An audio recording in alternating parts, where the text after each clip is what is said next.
Taib kaum muslimin dan muslimat rahimani wa rahmakumullah. Pertama tadi pertanyaannya ada ya tanah warisan, kemudian digadaikan karena butuh uang tergadai. Sehingga kaum kerabatnya ataupun ahli warisnya menggadaikannya kepada orang lain.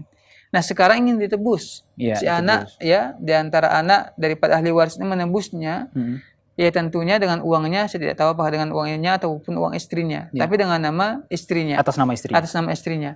Tentu nggak termasuk daripada ya perbuatan riba.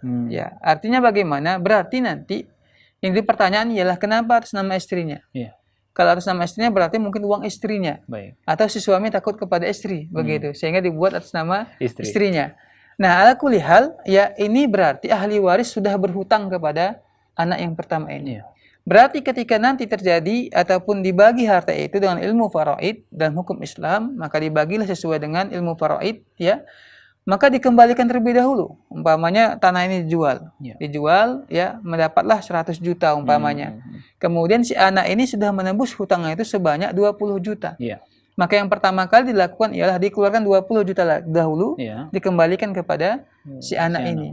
Nah, kemudian ya uang yang dipinjam itu kenapa digadaikan? Kalau seandainya ini tanah digadaikan ketika si suami masih hidup, berarti suami berhutang kepada yang digadaikan tadi, ya, kepada seseorang dengan catatan digadaikanlah tanah ini. Berarti termasuk hutang piutang yang sudah meninggal, si mayit. Maka dikeluarkanlah 20 juta tadi, ya diberikan kepada anak yang sudah menebusnya, berarti tinggal 80 juta harta warisannya. Inilah yang akan dibagikan kepada ahli waris yang tinggal, seperti itu. Maka nggak termasuk daripada bentuk riba. Baik, jazakumullah khairan.